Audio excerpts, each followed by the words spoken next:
Welcome to this explainer. Look, if you've ever wondered what really happens to a man's hormones as he ages, you are in the exact right place. Today, we're going to completely demystify the biological decline of testosterone. We're skipping the bro science, totally ignoring the flashy supplement ads, and looking strictly at the clinical medical science behind why men lose testosterone after 30. It is a fascinating biological journey, so buckle up. Okay, let's dive right into our clinical roadmap. We're going to cover the post-30 testosterone drop, the body's hormone thermostat, the vicious cycle of lifestyle, debunking common testosterone myths, and finally, diagnosis and medical treatments. All right, kicking things off with part 1, the post-30 testosterone drop. You know, a lot of men start noticing these really frustrating subtle changes right around the time they cross into their 30s. Maybe feeling a bit more tired, holding on to stubborn weight, or just recovering a whole lot slower from workouts. And naturally, it brings up a huge anxiety. Does testosterone really drop after 30? Like, is this some biological cliff every man falls off of, or is it just an inevitable part of getting older? Well, let's look at the clinical reality. The short answer, yes, it drops. But, and this is a big but, it absolutely does not suddenly crash. For most healthy guys, total testosterone decreases gradually. We're talking by about 1% per year, starting right around age 30 to 40. So it's a slow, steady slope, not some sudden drop-off.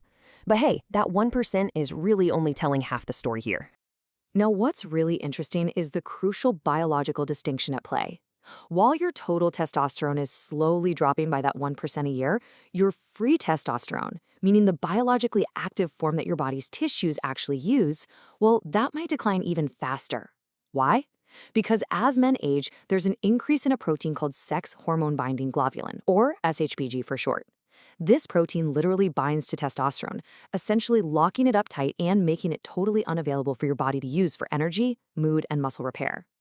Moving right along to part 2, the body's hormone thermostat. To truly get a grip on this decline, we really need to look under the hood at the endocrine system. Because, believe it or not, it doesn't start where you think it does.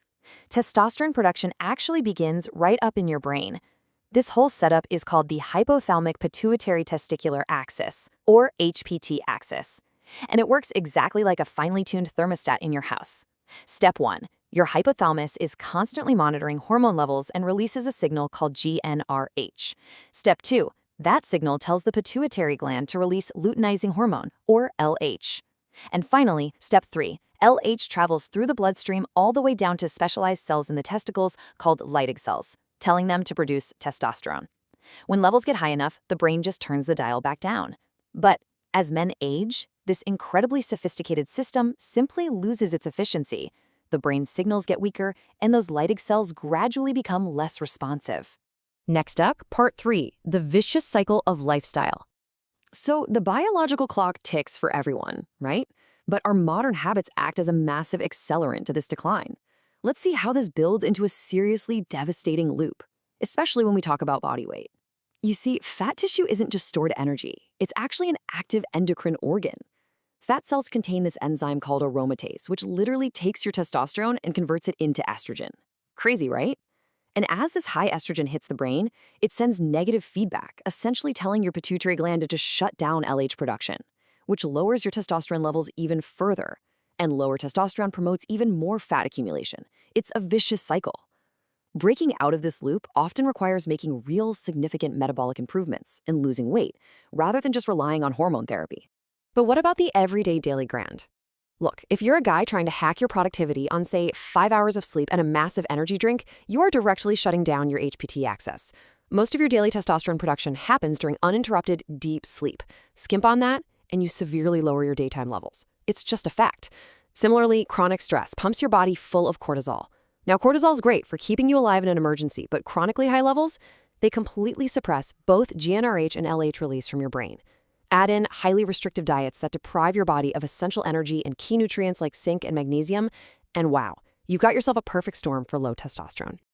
And here's a pretty surprising fact for the fitness enthusiasts tuning into this explainer. Regular resistance training, absolutely fantastic for hormone health. But remember, more exercise is not always better. Excessive endurance training without adequate recovery can actually lead to a condition known as exercise hypogonadal male condition. Essentially, doing all this chronic high-volume training without giving yourself enough rest actually suppresses reproductive hormone production. Bottom line here, recovery matters just as much as the training itself. All right, let's shift gears to part 4, debunking common testosterone myths.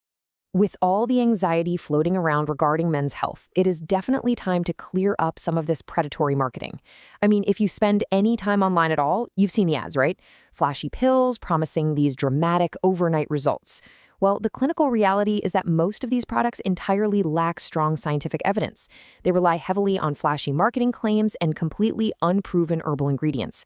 The truth is, unless you are actively correcting a very specific, severe nutrient deficiency, taking supplements beyond normal levels hasn't been consistently shown in clinical trials to dramatically increase testosterone in healthy guys. And this brilliantly illustrates another massive internet misconception. So many people just assume low testosterone automatically means erectile dysfunction, but we really need to make a crucial clinical distinction here.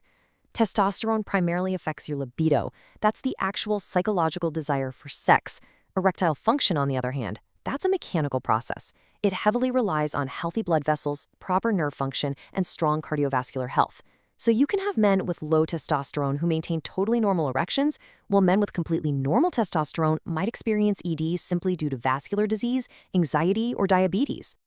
Which brings us to part 5, diagnosis and medical treatments. Now that we've cleared away those marketing myths, let's establish the proper, evidence-based clinical pathways for men who are experiencing real symptoms. First off, you absolutely cannot self-diagnose low testosterone just because you're feeling fatigued or having a low mood. Those symptoms are super nonspecific, and honestly, they could be a dozen different things. Proper clinical diagnosis requires precise blood testing, and because testosterone naturally fluctuates throughout the day, usually peaking early in the morning, tests must be done early in the day. Furthermore, a single test, medically invalid. Guidelines require it to be repeated on another morning just to confirm the deficiency. Your doctor will also measure free T, LH, FSH, prolactin, and thyroid markers to figure out exactly where the biological chain is broken. So, when a true deficiency is officially confirmed and all those lifestyle factors have been fully addressed, then we look at TRT, or testosterone replacement therapy. This is a medically supervised treatment available via injections, gels, or patches. But let's be clear, it is strictly a medical tool designed to treat a confirmed deficiency and improve overall quality of life.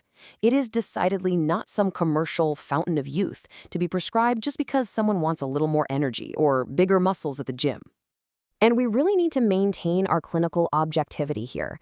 While TRT has profound, life-changing benefits for those who truly need it, it also carries serious medical risks that have to be carefully managed.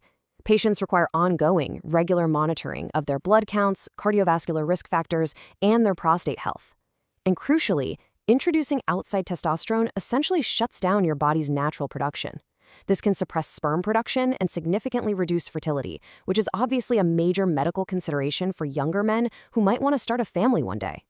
So the crucial point we want to drive home is this: growing older does not automatically mean feeling older. While a gradual 1% decline is just a normal part of biological aging, you have an enormous amount of power over how you actually experience it. Dropping excess weight to stop aromatase from literally stealing your testosterone, prioritizing that deep sleep, and managing chronic stress can completely naturally restore your hormonal balance and revitalize your entire hormonal thermostat. Which leaves us with a final thought to reflect on for today's explainer. As you navigate these natural biological changes, will you rely on internet myths and quick fix supplements to fix your fatigue, or will you take real ownership of your metabolic health through evidence-based lifestyle habits and proper medical evaluation?